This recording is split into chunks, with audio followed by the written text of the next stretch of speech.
When my 7-year-old son, Leo, unlocked his bedroom door after our 10-day trip, he stood completely still. The space where his bed, desk, and childhood keepsakes used to be was entirely empty, stripped down to the bare hardwood. Before I could process what happened, my sister, Chloe, stepped out into the hallway with a mug of coffee, smirked, and said, "I took the room. I sold everything, got a good price." My mother walked up behind her, chuckling softly. "Your sister is pregnant with twins, dear. It's only fair, right? She needs a home nursery." Leo burst into tears, clutching my sweater as he sobbed for his lost belongings. I didn't scream or argue. I just hugged my son, looked my sister dead in the eyes, and walked away without saying a word. But what Chloe didn't know was that every single item she sold had legal ownership tags, and the house itself wasn't family property. It belonged entirely to me. Hello, everyone. My name is Amanda. I'm 34 years old, and before you listen to how my sister tried to wipe out my son's life, please subscribe to the channel and leave a comment with the city you're watching from so I can reply to you.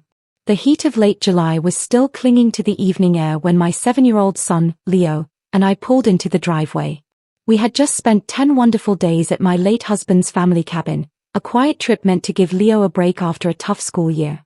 As I unlocked the front door, Leo ran ahead, eager to dump his backpack in his room and grab his favorite action figures. Then came the silence.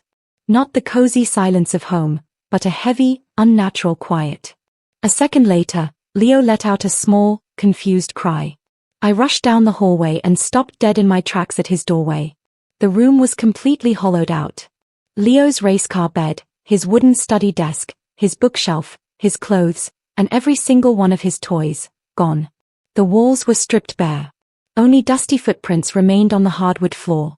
Before I could even process the horror, my 28-year-old sister, Chloe, stepped out into the hallway holding a steaming mug of coffee. She leaned against the doorframe, took a slow sip, smirked at my frozen expression, and said, "I took the room. I sold everything on Marketplace, got a really good price for it all." I turned around, my blood running ice cold. My mother walked up right behind Chloe, chuckling softly as if my sister had just pulled a harmless prank. "Oh, don't look so shocked, Amanda," Mom said smoothly. "Your sister is pregnant with twins, dear. It's only fair, right? She needs a home nursery, and Leo is young enough to share your room." "Fair?" I whispered, my voice trembling. "Chloe, you sold my son's entire life." "It's family property anyway," Chloe snapped, rolling her eyes. "Besides, I pocketed $3,500 cash. I need it for the baby registry." Leo burst into loud sob tears, burying his face in my sweater, clutching the fabric until his knuckles turned white. "Mommy, where are my toys?" he wept. I looked Chloe straight in her cold, arrogant eyes. I didn't scream. I didn't throw a punch. I just picked up my crying son, held him tight against my chest, turned around, and walked out the front door without saying a single word. Chloe laughed behind me, thinking she had won. But what she didn't know was that every single piece of furniture she sold was paid for with my personal credit card, and the house she was standing in didn't belong to the family at all. It belonged entirely to me. I drove straight to a nearby hotel, checked Leo into a quiet suite, and spent the next hour comforting him until he finally fell asleep, exhausted from crying. Once his breathing evened out, I sat at the small desk in the room, opened my laptop, and pulled up my digital records. The pure entitlement from my family had reached a point of absolute delusion, and it was time for reality to hit them. 3 years ago, following my divorce, I purchased that 4-bedroom house entirely in my own name. I put down the full down payment, secured the mortgage, and paid every single property tax bill. 6 months after I moved in, my mother came to me with tears in her eyes, complaining that her landlord was raising her rent beyond what her pension could cover. Out of filial duty, I agreed to let her stay in the lower-level guest suite under a temporary residence agreement, provided she paid a modest utility contribution. Then came Chloe. 6 months ago, my younger sister showed up on the doorstep with 3 suitcases, claiming she had broken up with her boyfriend and needed a few weeks to get back on her feet. A few weeks turned into half a year. She paid 0 rent, consumed my groceries, and slowly began acting as if she co-owned the property. When she found out she was pregnant with twins, her sense of entitlement morphed into complete arrogance. Sitting in that hotel room, I began building my legal arsenal. I pulled up every purchase receipt, bank statement, and order confirmation stored in my cloud drive. Leo's race car bed was a custom piece I'd bought 2 years ago. His study desk was real oak, costing over $1,200. More importantly, Chloe had sold vintage collectible toys, items left specifically to Leo by his late grandfather, complete with appraised certificates of authenticity worth thousands. By the time I finished totaling the itemized inventory, the replacement value of everything Chloe had sold topped $18,000. She thought she had merely cleared out a child's bedroom to make space for her nursery. In reality, she had committed felony grand theft and stolen property destruction inside a house where she didn't even hold a lease. The next morning, after leaving Leo with a trusted babysitter, I drove back to the house. I kept my face entirely expressionless as I walked through the front door. Chloe and my mother were sitting at the kitchen island, browsing nursery furniture on Chloe's tablet while sipping orange juice. They looked up, fully expecting me to weep, beg, or start a screaming match. Instead, I walked in calmly, set my coffee cup down, and pulled out a chair. "Good morning," I said, keeping my tone surprisingly pleasant. Chloe smirked, leaning back. "Look who decided to come back. Are you done throwing your little temper tantrum, Amanda?" "I'm not angry, Chloe," I lied, keeping my phone subtly recording on the counter. "I just want to understand how this works. You really sold everything?" Chloe giggled, taking a victory sip of her juice. "Every single piece. I listed the bed, the desk, the toys, and all those old dusty collectibles on online marketplaces. I had buyers at the door within 3 hours. Cash in hand, $3,500 total. It was so easy. The room is totally clear for the twins' cribs now." "And you're not giving any of that money back to Leo?" I asked softly. "Why should I?" She laughed. "I need it for my nursery. Besides, Mom said it's family property anyway." My mother nodded in agreement. "She's right, Amanda. You earn good money. You can easily buy Leo new things. Chloe needs this support right now." I smiled, leaned forward, and placed a thick white envelope on the kitchen island right in front of Chloe. "What's this?" Chloe asked, her smirk faltering slightly. "That is an itemized invoice for $18,500, I replied calmly. "It details the replacement cost of every item you stole and illegally sold, including the grandfather's certified collectibles.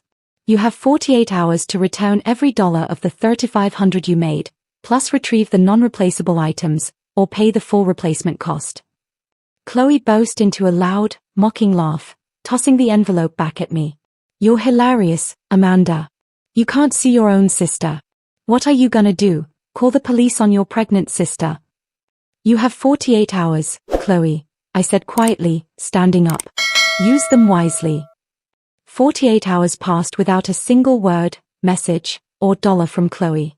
Instead, she posted a smug update on social media showing off a brand new double stroller she'd bought with the cash from Leo's stolen belongings.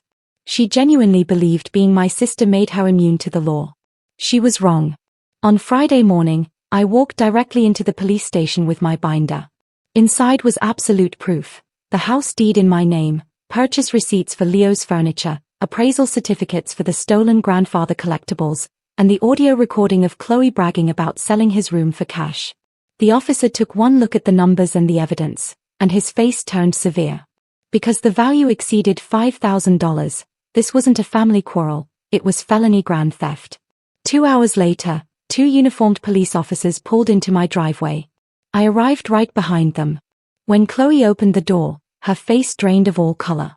The officers calmly explained that she was under active investigation for grand theft and trafficking stolen property. To make matters worse, using the sales records Chloe had foolishly left open, the officers began contacting her online buyers. The buyers, terrified of holding stolen goods, demanded immediate cash refunds, forcing Chloe to hand over every cent of the money she'd spent on baby gear. While Chloe stood trembling in the living room, crying hysterically about her pregnancy, I stepped forward and handed her a second piece of paper. It wasn't an invoice this time. It was an official, legal notice to quit, a 30-day expedited eviction order. My mother gasped, clutching her chest. "Amanda, you can't evict your pregnant sister. Where is she supposed to go?" "She can go wherever $3,500 in stolen goods takes her," I replied coldly. And Mom, if you enable her crimes or try to block this eviction, I will terminate your guest suite lease next week. You have 30 days to get her out of my house. The smirk that Chloe had carried for days vanished completely, replaced by pure terror as she realized her actions had real consequences. The fallout was swift and brutal. Within 48 hours of the police visit, Chloe's fiancé found out about the criminal investigation and the eviction notice. Disgusted by her blatant deceit and theft from a child, he ended their relationship and withdrew his financial support, leaving Chloe to face her upcoming maternity completely on her own. Facing serious criminal charges, Chloe's legal counsel advised her to make full restitution immediately. She was forced to drain her personal savings to pay the $18,500 judgment directly into my account. With the legal restitution secured, I spared no expense in rebuilding Leo's world. I hired professional contractors to repaint his room in his favorite deep blue shade, installed custom built-in oak bookshelves, and bought a brand new solid wood bed set along with upgraded gaming and study electronics. When Leo walked into his newly renovated bedroom a week later, his eyes lit up, and he wrapped his arms around me in a tight, joyous hug. The trauma of coming home to an empty space was completely erased. As for my family, the dynamic changed forever. Chloe was forced to move into a tiny, overpriced studio apartment across town, spending her final trimester of pregnancy stressed, accountable, and managing her own expenses.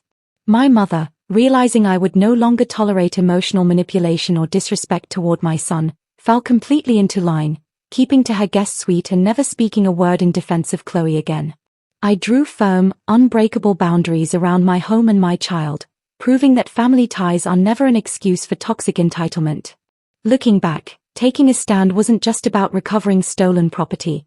It was about teaching my son that no one has the right to mistreat him, no matter who they are. Now, I'm curious to hear from all of you listening to my story today. How would you have handled a sibling who sold your child's entire room behind your back? Would you have called the police, or handled it differently? Drop your thoughts in the comments below, leave a like if you enjoyed the story, and don't forget to subscribe for the next video.